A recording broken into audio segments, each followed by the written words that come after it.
এবার খাদিজা বলেন, আমার স্বামীর চাইতে কোন বংশধর দুনিয়ার মধ্যে উত্তম বংশের কেউ নাই।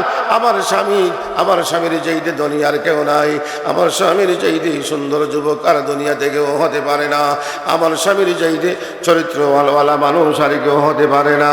এবার আপনারা বলেন, আমি আমার স্বামী মুহাম্মদুর রাসূলুল্লাহ সাল্লাল্লাহু আলাইহি সাল্লামের সাথে বিবাহ বন্ধনে আবদ্ধ হয়ে আমি লস হইল না আমার ক্ষতি হইল? সবাই বলল, খাদিজা এবার তুমি ঠিকই বলেছো। তুমি যে যার কথা বলেছো তার চাইতে ধনী এই মুহূর্তে দুনিয়াতে আর কেউ নাই, তার চাইতে সুন্দর মানুষ দুনিয়াতে আর কেউ নাই। যা করেছো তুমি ভালো একটা কাজ করেছো। জোরে বলেন সুবহানাল্লাহ। আমার ভাইরা, রাহমাতুল্লিল আলামিনকে নবী মুহাম্মদুর রাসূলুল্লাহ সাল্লাল্লাহু আলাইহি সাল্লাম সবের সামনে যখন তার সম্মানের মর্যাদাটা সবার সামনে উঁচু করে দিলেন, নবী চুকের পানি রাখতে পারলেন না। নবী বলেন, ও খাদিজা, আমাকে এত বেশি মহব্বত করো, আমাকে এত ভালোবাসো, সমস্ত সম্পদটা আমার নামে তুমি লিখে দিলা, এটা তুমি কি করলা? খাদিজা বলে, ইয়া রাসূলুল্লাহ, ইয়া হাবিবাল্লাহ, দুনিয়ার সমস্ত কিছুর চাইতে আমার দেহের ভিতরে আপনার মহব্বত সবচাইতে বেশি। জুড়ে বলেন সুবহানাল্লাহ। আমার ভাইরা, এক পর্যায়ে খাদিজা রাদিয়াল্লাহু তাআলা আনহা বৃদ্ধা হয়ে গেলেন। এক পর্যায়ে উনি অসুস্থ হয়ে গেলেন। অসুস্থ যখন হয়ে গেলেন, এবার খাদিজা চোখের পানি ছেড়ে দিয়া কান্দেন। খাদিজার রানের মধ্যে নবীজি মাথা মুবারক রেখে শুয়ে আছেন। এক পর্যায়ে হযরত খাদিজা রাদিয়াল্লাহু তাআলা আনহা মৃত্যুর কথা স্মরণ হয়ে গেছে। কেমন করে কবরের মধ্যে থাকবে? যে কবরটা হলো অন্ধকার, যে কবরটা হলো সব বিচ্ছুর ঘর, যে কবরের মধ্যে কোনো সাথী নাই, বাতি নাই। খাদিজা বলে, আমি কেমন করে থাকবো? কবরের কথাটা যখন তার স্মরণ হয়ে গিয়েছে, এমনিভাবে খাদিজার চোখ থেকে ধা ধা করে পানি পড়তে লাগলো। ওই চোখের পানিটা এক পর্যায়ে নবীর চেহারা মুবারকের মধ্যে পড়লে নবীজির ঘুম ভেঙে গেল। এবার খাদিজাকে ডাক দিয়া বলে, খাদিজা রে, কি দুঃখ তোমার মনের ভিতরে? তুমি কেন কান্দো? তোমার দুঃখটা কি? এবার খাদিজা বলেন, ইয়া রাসূলুল্লাহ, ইয়া হাবিবাল্লাহ, ওগো নবীজি, ওগো নবীজি, আপনিই তো বলেছেন, আপনার জবান মোবারক থেকে শুনেছি কবরটা কারো কারো জন্য জান্নাতের বাগান হবে। আল কবরু রাউযাতুম মির রিয়াদিল জান্নাহ আও হুফরাতুম মিন হুফারিন নার। ইয়া রাসূলুল্লাহ, ইয়া হাবিবাল্লাহ, কবরের ভিতরে যখন মানুষকে রাখা হবে, ওই কবরটা কারো কারো জন্য জান্নাতের বাগান হবে, আবার কারো কারো জন্য কবরটা জাহান্নামের গাড়া হবে। আমার ভাইরা, নবী মুহাম্মদুর রাসূলুল্লাহ সাল্লাল্লাহু আলাইহি সাল্লামের বিবির নাম হযরত খাদিজা। বিবির নাম কি? হযরত খাদিজা রাদিয়াল্লাহু তাআলা আনহা। খাদিজাকে আল্লাহর নবী এত মহব্বত করতেন, এত ভালোবাসতেন, আর কোনো বিবিকে আল্লাহর নবী এত মহব্বত করেন নাই। কারণ খাদিজা ছিলেন তৎকালীন জমানার সবচাইতে বড় ধনী। জুড়ে বলেন সুবহানাল্লাহ। খাদিজা ছিলেন তৎকালীন সময়ে আরব দেশের মধ্যে সবচাইতে বড় ধনী, সবচাইতে বড় বুদ্ধিমতী। নবী মুহাম্মদুর রাসূলুল্লাহ সাল্লাল্লাহু আলাইহি সাল্লামের বিবি হযরত খাদিজা রাদিয়াল্লাহু তাআলা আনহা সবচাইতে বড় ব্যবসায়ী ছিলেন। নবী মুহাম্মদুর রাসূলুল্লাহ সাল্লাল্লাহু আলাইহি সাল্লাম যখন খাদিজার কাছে গেলেন, খাদিজার কাছে গিয়া ব্যবসার দায়িত্বটা নিলেন। খাদিজা বলেন, নবী মুহাম্মদুর রাসূলুল্লাহ সাল্লাল্লাহু আলাইহি ওয়াসাল্লাম যেদিন থেকে আমার ব্যবসার দায়িত্ব গ্রহণ করেছেন, সেদিন থেকে আমার ব্যবসার মধ্যে এত বরকত হয়েছে, অন্য সময় এত বরকত হয় নাই। জুড়ে বলেন সুবহানাল্লাহ। এজন্য আমার বাবারাম, আমার মুরব্বী বাবারাম, আমার যুবক ভাইরা, পর্দা নিশিন মা বোনেরা গো, তোমরা কান লাগাই আমার কথাটা শোনো। কেন আল্লাহর পয়গম্বর নবী মুহাম্মদ রাসূলুল্লাহ সাল্লাল্লাহু আলাইহি ওয়াসাল্লামকে আল্লাহর শাজিমে নিলেন? তার কারণটা কি? হযরত খাদিজা রাদিয়াল্লাহু তাআলা আনহাকে আল্লাহর নবী সবচাইতে বেশি ভালোবাসতেন। ব্যবসার দায়িত্ব নিলেন। এক পর্যায়ে রাহমাতুল লিল আলামিন নবী মুহাম্মদ রাসূলুল্লাহ সাল্লাল্লাহু আলাইহি ওয়াসাল্লাম খাদিজার বকরিগুলা মাঠের মধ্যে চরাইতেন। এক পর্যায়ে খাদিজা রাদিয়াল্লাহু তাআলা আনহা নবীর খেদমতের জন্য একজন বাদী নিযুক্ত করলেন। তার নাম হলো মাইসারা। তার নাম কি? মাইসারা। মাইসারাকে নবীজির খাদিম হিসাবে নিযুক্ত করলেন। মাইসারা নবীর খানা নিয়ে মাঠে খানা নিয়ে যায়, নবীর কাপড় চোপড় দৌত করে দেয়। একদিনের ঘটনা, মাইসারা বলে আমি নবীর জন্যে খানা নিয়ে যখন মাঠে গেলাম, গিয়ে দেখি প্রচণ্ড রুদ্র, পাও ফেলানো যাচ্ছে না, মাটি উত্তপ্ত, ভালুকা গরম হয়ে গেছে। আকাশ থেকে এত রুদ্র পড়তেছে, মানুষ ঘর থেকে বের হতে পারতেছে না। এমনি সময় আমি যখন রহমাতুল্লিল আলামিনের জন্য খানা নিয়ে গেলাম, আমি তাকাইয়া দেখি বিরাট বড় একটা অজগর সাপ নবীর মাথার উপর ফেনা দিয়া নবীকে ছায়া দিতেছে। জুড়ে বলেন সুবহানাল্লাহ। আপনাকে আমাকে সাপ কোনোদিন ছায়া দিবে? কি বলেন? কোনোদিন ছায়া কাউকে দিবে? কিন্তু রাহমাতুল্লিল আলামিন নবী মুহাম্মদুর রাসূলুল্লাহ সাল্লাল্লাহু আলাইহি ওয়াসাল্লামকে মাইসারা বলে আমি তাকে দেখি ওই সাপ ছায়া দিতেছে, ফেনা মেলে নবীর মাথা মুবারকের উপর, নবীকে সূর্য থেকে তাকে আলো ছায়া দিতেছে। আমি অবাক হয়ে গেলাম। আমি খানা না নিয়া আমি খাদিজার কাছে চলে গেলাম, গিয়া বললাম মা, এমন একটা দৃশ্য আমি দেখেছি। আমি তাকাইয়া দেখি রাহমাতুল্লিল আলামিন নবী মুহাম্মদুর রাসূলুল্লাহ রুদ্রের মধ্যে বসে আছে, তার গায়ের মধ্যে রুদ্র লাগে না, একটা সাপ তার মাথার উপর বসে আছে, আর ওই সাপটা ফেনা মেলে নবীর দেহ মুবারকের মধ্যে ছায়া দিতেছে। জুড়ে বলেন সুবহানাল্লাহ। খাদিজা বলেন এ মাইসারা, এটা একটা কথা হইল, সাপ কোনোদিন কাউকে ছায়া দেয় এটা বিশ্বাসযোগ্য না, কারণ গরিব মানুষ তো, গরিবের কথা কেউ বিশ্বাস করে না। আমার ভাইরা, মাইসারা বললেন ঠিক আছে, আমার কথাটা যখন আপনি বিশ্বাস করলেন না, আপনাকে নিজ চক্ষু দ্বারা যেদিন দেখবেন, আপনাকে দেখাবো, সেদিন আমার সার্থক হবে। একদিন মাইসারা খানা নিয়ে ওই মাঠের মধ্যে যাচ্ছেন, উনি দূর থেকে তাকাইয়া দেখেন ওই যেদিন দেখেছিলেন সাপ রাহমাতুল্লিল আলামিনের মাথার উপর ছায়া দিচ্ছে, ওই দিনও সেইভাবে ওই সাপ মাথার উপর ছায়া দিচ্ছে।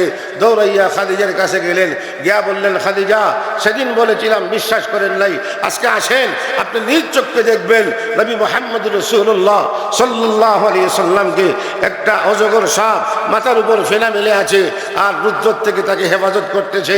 এই কথা শুনে খাদিজা রাদিয়াল্লাহু তাআলা আনহা মাইসারার সাথে চলে গেলেন, গিয়া দেখলেন ঘটনাটা সত্যি। জুড়ে বলেন সুবহানাল্লাহ। সেদিন থেকে খাদিজার মনে নবীর প্রতি একটা মহব্বত সৃষ্টি হয়ে গেল। আমার ভাইয়েরা, নবীকে ভালোবেসে ফেললেন। এক পর্যায়ে নবীর সাথে খাদিজার বিবাহ বন্ধনে আবদ্ধ হয়ে গেলেন। যখন নবী মুহাম্মদুর রাসূলুল্লাহ সাল্লাল্লাহু আলাইহি সাল্লামের সাথে খাদিজার বিবাহ বন্ধনে আবদ্ধ হয়ে গেলেন, এক পর্যায়ে বিশ্বের সমস্ত আরববাসীরা খাদিজার সাথে ব্যবসাটা বয়কট করে দিল। তাদের মনের ভিতরে ধারণা মুহাম্মদ একটা এতিম সন্তান, মুহাম্মদের বাপ নাই, মুহাম্মদের মা নাই, সে অত্যন্ত গরিব। খাদিজা এই কাজটা করলো, এই কাজটা কি তার হইল? তার সাথে ব্যবসা বাণিজ্য ওরা বন্ধ করে দিল। খাদিজা বললেন, ওগো নবীজি, আপনি সমস্ত ব্যবসায়ীকে দাওয়াত দেন, আমি খানা পাকাইতেছি। রাহমাতুল্লিল আলামিন সমস্ত ব্যবসায়ীকে দাওয়াত দিলেন, তারা এইভাবে জড়ো হইল। খাদিজা তাদের সামনে দাঁড়াইয়া বললেন, হে আরবের ব্যবসায়ীরা, তোমরা কেন আমার সাথে তোমাদের ব্যবসা বাণিজ্য বন্ধ করে দিচ্ছ? তার কারণটা কি? কেউ কিছু বলে না। রাহমাতুল্লিল আলামিনের বিবি খাদিজা রাদিয়াল্লাহু তাআলা আনহা বললেন, আমি বুঝতে পেরেছি, আমি নবী মুহাম্মদুর রাসূলুল্লাহ সাল্লাল্লাহু আলাইহি সাল্লাম গরিব, তার মা নাই বাবা নাই, অত্যন্ত গরিব একটা যুবককে আমি বিবাহ করেছি বলে তোমাদের হিংসা হচ্ছে, আমার সাথে তোমরা ব্যবসা বাণিজ্য বন্ধ করে দিচ্ছ। সবাই বলে, ও খাদিজা, তুমি যে কথাটা বলতেছো এটাই আমাদের মনের একটা বিশ্বাস। জুড়ে বলেন সুবহানাল্লাহ। রে খাদিজা, তোমাকে বিয়ে করার জন্যে আরবের বড় বড় ধনীরা প্রস্তাব দিয়েছে, কারো প্রস্তাব তুমি গ্রহণ করো নাই। রাজা বাদশারা পর্যন্ত তোমাকে বিয়ের প্রস্তাব দিয়েছে। আমার ভাইয়েরা, কিতাবে উল্লেখ করেছেন খাদিজা নবীর সাথে বিবাহ বন্ধনে আবদ্ধ হওয়ার আগে আরো 2 জায়গার মধ্যে বিবাহ বসেছেন। কয় জায়গায়? 2 জায়গার মধ্যে নবী মুহাম্মদ রাসূলুল্লাহ সাল্লাল্লাহু আলাইহি সাল্লামের বিবি খাদিজা বলেন, আমার আরো 2টা স্বামী ছিল। একটা স্বামীর নাম হলো আবিহালা। নাম কি? আবিহালা। আবিহালারও 2টা সন্তান ছিল। ওই দুইটা সন্তানকে রেখে আবি হালা দুনিয়ার থেকে চলে গেছেন। কিতাবের মধ্যে উল্লেখ করেন রাহমাতুল লিল আলামিন নবী মুহাম্মদুর রাসূলুল্লাহ সাল্লাল্লাহু আলাইহি ওয়াসাল্লাম একদিন মক্কার সামনে অর্থাৎ বাইতুল্লাহর সামনে বসে আছেন। কাফির মুশরিকরা নবীকে একা দেখে আক্রমণ করতে লাগলো। এক কাফির, কট্টর কাফির নবীর দিকে একটা বর্ষা নিক্ষেপ করলো। সেদিন ওই আবি হালার সন্তান হারেস রাদিয়াল্লাহু তাআলা আনহু সেদিন ওই কানের মধ্যে ছিলেন। এই দৃশ্য দেখে সঙ্গে সঙ্গে নবীর সামনে গিয়া বুকটা বেঁধে দিলেন। ওই বর্ষার আঘাতে হারেস দুনিয়ার থেকে চিরদিনের জন্য বিদায় হয়ে গিয়েছে। জুড়ে বলেন সুবহানাল্লাহ। এই হলো ইসলামের যুগে প্রথম শহীদ হযরত হারেস রাদিয়াল্লাহু তাআলা আনহু। কিয়ামতের দিন সর্বপ্রথম ওই হারিস শহীদ হিসাবে আল্লাহর সামনে দণ্ডায়মান হবে। জুড়ে বলেন সুবহানাল্লাহ। আমার বাবাজিরা, রাহমাতুল লিল আলামিন নবী মুহাম্মদুর রাসূলুল্লাহ সাল্লাল্লাহু আলাইহি ওয়াসাল্লামের বিবি খাদিজা সবাইকে যখন বলল এই কারণে তোমরা আমার সাথে বয়কট করেছ, তোমরা বসো, আমি ভিতর থেকে আসি। খাদিজা রাদিয়াল্লাহু তাআলা আনহা ভিতরের মধ্যে চলে গেলেন। যা সম্পদ ছিল স্থাবর এমনকি যত ব্যবসায়িক সম্পদ ছিল সমস্ত সম্পদ আপনার আমার নবী মুহাম্মদুর রাসূলুল্লাহ সাল্লাল্লাহু আলাইহি সাল্লামের নামে লিখে দিলেন, অর্থাৎ তাকে দিয়ে দিলেন। আমার এই সমস্ত সম্পদ নবীর নামে লিখে দিয়া এবার উনি ওদের সামনে এসে বললেন, নে মক্কাবাসীরা, আরবের ব্যবসায়ীরা, তোমরা বলো আমার চাইতে ধনী আরবের মধ্যে কেউ আসেনি বলে না, তোমার চাইতে ধনী আর কেউ হতে পারে না।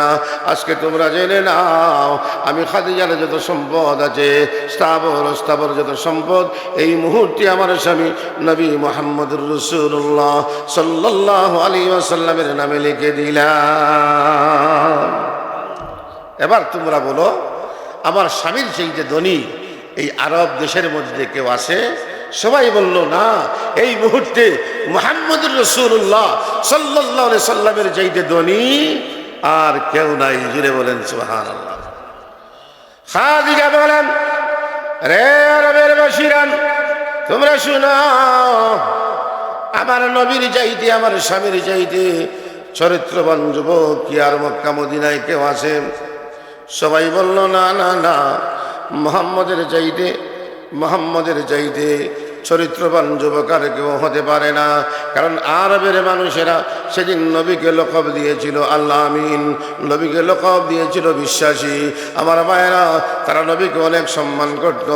নবী মুহাম্মদুর রাসূলুল্লাহ সাল্লাল্লাহু আলাইহি সাল্লামের বিবি খাদিজা তাদেরকে যখন ডাক দিয়ে বললেন, বলো আমার স্বামীর চাইতে চরিত্রবান আর কেউ আছে কি? সবাই বলল না। এবার খাদিজা বললেন, তাহলে 3 নম্বর শুনো, আমার স্বামীর বংশের চাইতে আর কোনো উন্নত উত্তম বংশ এই জমিনের মধ্যে আসেনি। সবাই বলল না।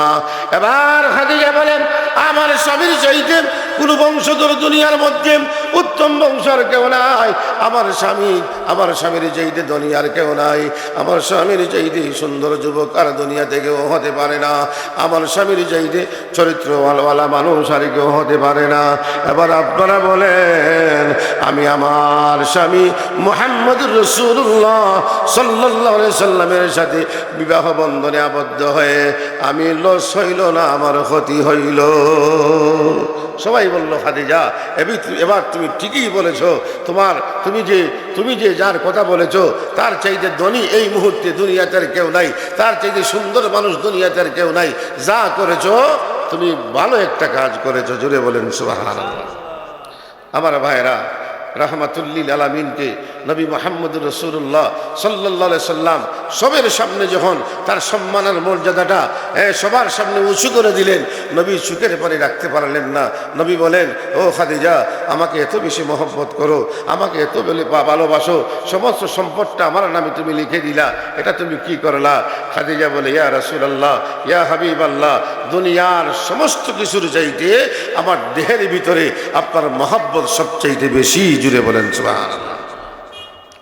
আমার ভাইরা, এক পর্যায়ে খাদিজা রাদিয়াল্লাহু তাআলা আনহা বৃদ্ধা হয়ে গেলেন।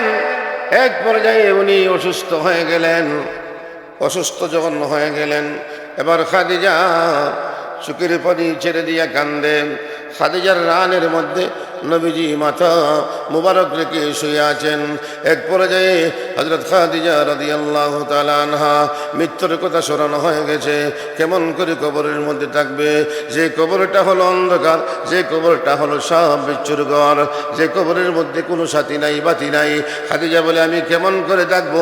কবরের কথাটা যখন তার স্মরণ হয়ে গিয়েছে, এমনিভাবে খাদিজার চোখ থেকে ধা ধা করে পানি পড়তে লাগলো। ওই চোখের পানিটা এক পর্যায়ে নবীর চেহারা মুবারকের মধ্যে পড়লে নবীজির ঘুম ভেঙে গেল। এবার খাদিজাকে ডাক দিয়া বলে, খাদিজা রে, কি দুঃখ তোমার মনের ভিতরে? তুমি কেন কান্দো? তোমার দুঃখটা কি?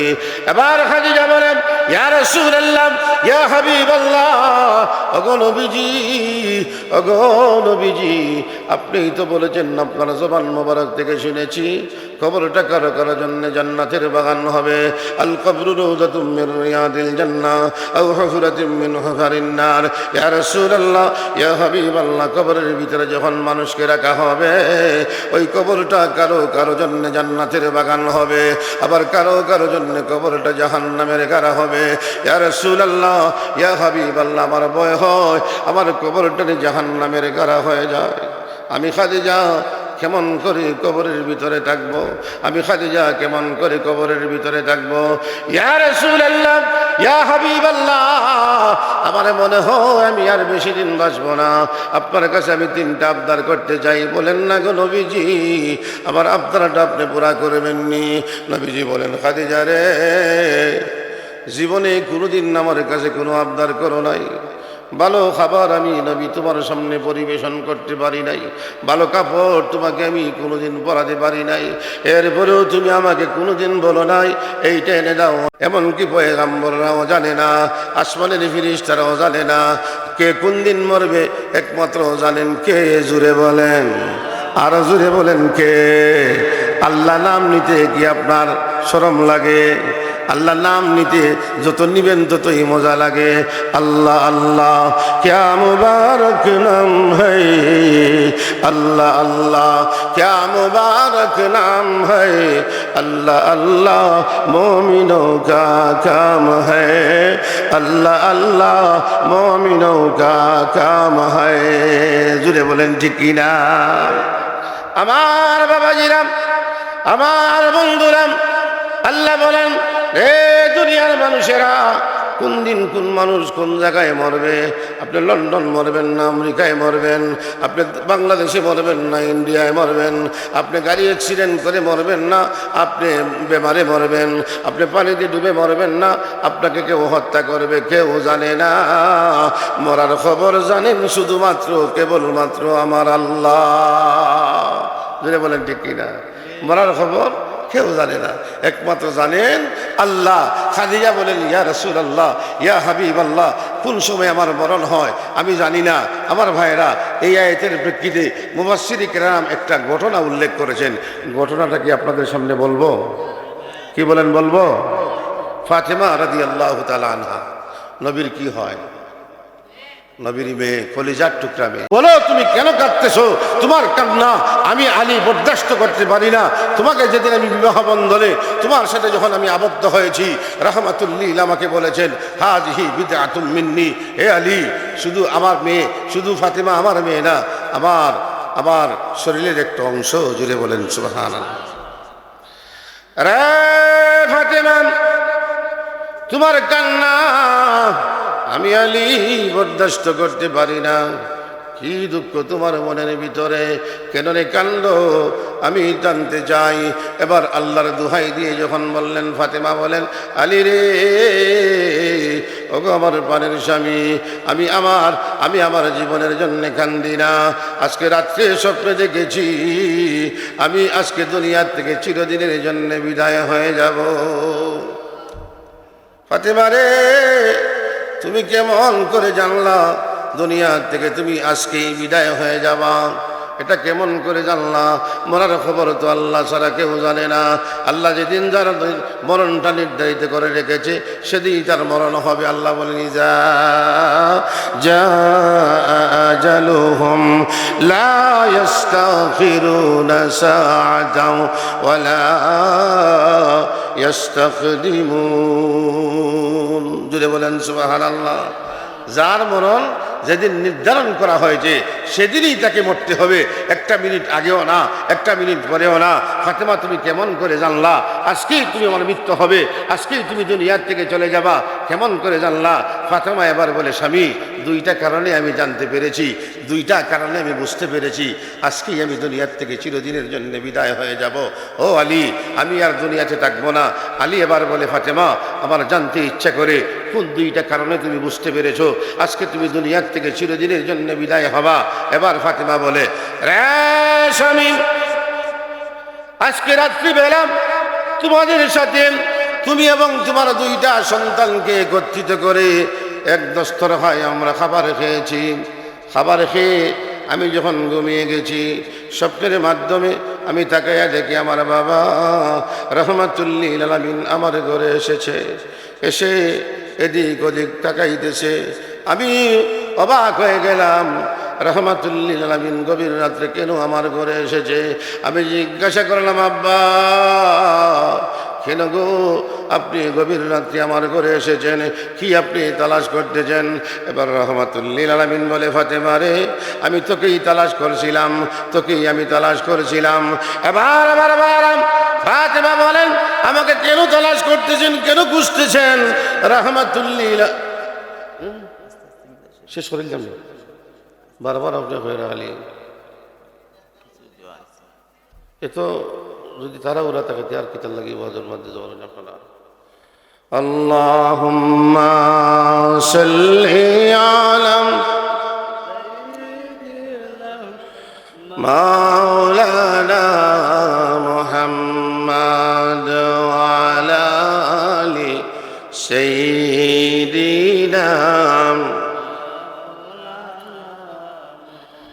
আরো জোরে আল্লাহুম্মা সাল্লি আলা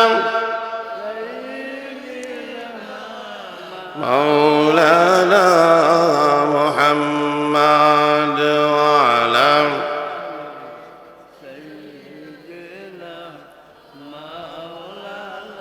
اللهم آمين. ربنا ظلمنا أنفسنا وإن لم تغفر لنا وترحمنا لنكونن من الخاسرين. اللهم ربنا آتنا في الدنيا حسنة وفي الآخرة حسنة وقنا عذاب النار وادخلنا الجنة مع الأبرار برحمتك يا عزيز يا غفار. اللهم ربنا هب لنا من أزواجنا وذرياتنا قرة أعين واجعلنا للمتقين إماما. اللهم اغفر لنا ولوالدينا رب ارحمهما كما ربياني صغيرا. رب العالمين আয় আল্লাহ তাআলা, পবিত্র রজব মাস তোমার বান্দার রূহের মাগফিরাতের জন্য আয়োজন করা হয়েছে। মেহেরবানি করে আমাদের পক্ষ থেকে অগণিত অসংখ্য দুরূদ আর সালাম আল্লাহ লক্ষ কোটি গুণে বাড়াইয়া জিন্দা নবীর রওজা মুবারকে পৌঁছায়া দাও। তোমার হাবিবের খাতিরে বিশ্বের আনাচে কানাচে যত মুসলমান নর নারী কবরে শায়িত, মেহেরবানি করে প্রত্যেকের কবরের মধ্যে এই তিলাওয়াতের সব পৌঁছায়া দাও। মিলাদ শরীফের সব পৌঁছায়া দাও। এই মাহফিলের সবটুকুন তুমি মাবুদে পৌঁছায়া দাও। এই আত্রাফের এলাকার এই গ্রামের এই মহল্লার যত মুসলমান নর নারী কবরে শায়িত, মেহেরবানি করে প্রত্যেকের কবরের মধ্যে নেই মিলাদ শরীফের সব পৌঁছায়া দাও।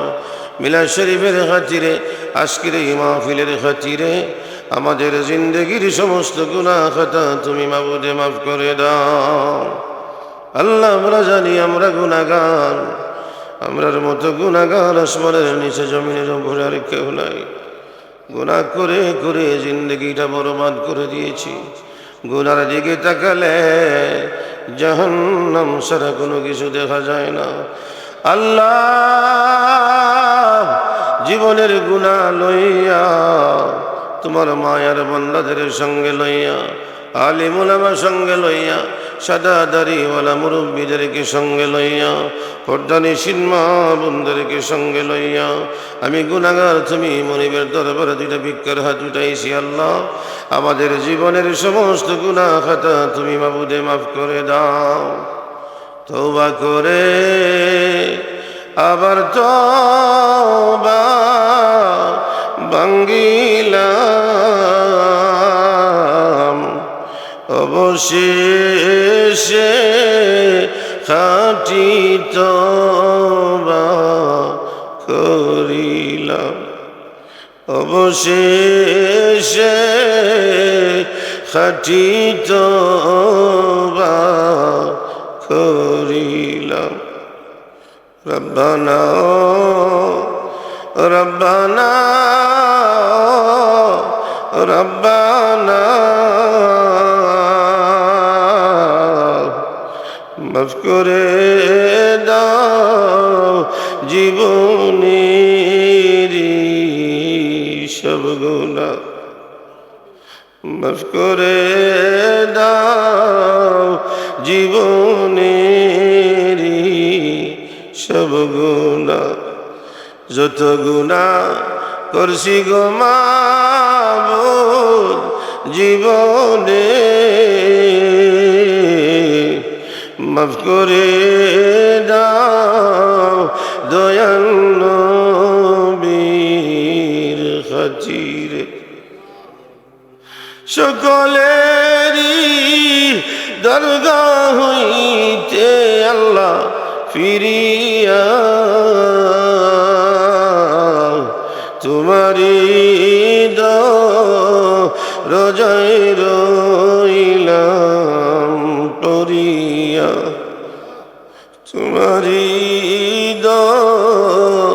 রোজায় রইলাম পড়িয়া। তুমি যদি মাফ না করো আল্লাহ বান্দারে, বলো তোমার বান্দা যাবে কার কাছে, বলো তোমার বান্দা যাবে কার কাছে। আল্লাহ তুমি ছাড়া কিন্তু আমাদের যাওয়ার জায়গা নাই, তুমি ছাড়া আমাদের যাওয়ার জায়গা নাই। দুনিয়াতে দেখেছি ভিক্ষুক যদি এক দুয়ারে ভিক্ষা না পায় গো, আর এক দুয়ারে গিয়া ভিক্ষা পাওয়ার আশা হয়। আমরা এমন এক জাতি গো আল্লাহ, তুমি ছাড়া কিন্তু আমাদের যাওয়ার জায়গা নাই, যাওয়ারও জায়গা নাই। জীবনের গুনাহ নিয়ে তোমার দরবারে হাজিরা দিলাম। আমাদের জিন্দগির সমস্ত গুনাহ খাতা তুমি মাবুদে মাফ করে দাও।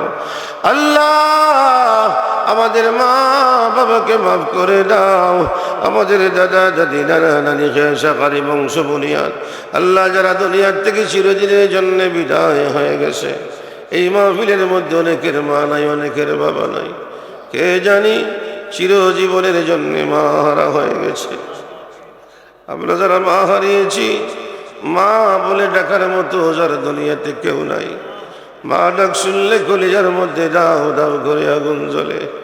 আল্লাহ মা দুঃখিনীর কবরকে তুমি জান্নাতের বাগান বানায়া দাও। যারা বাবা হারিয়েছে আল্লাহ, তাদের বাবার কবরকে তুমি জান্নাতের বাগান বানায়া দাও।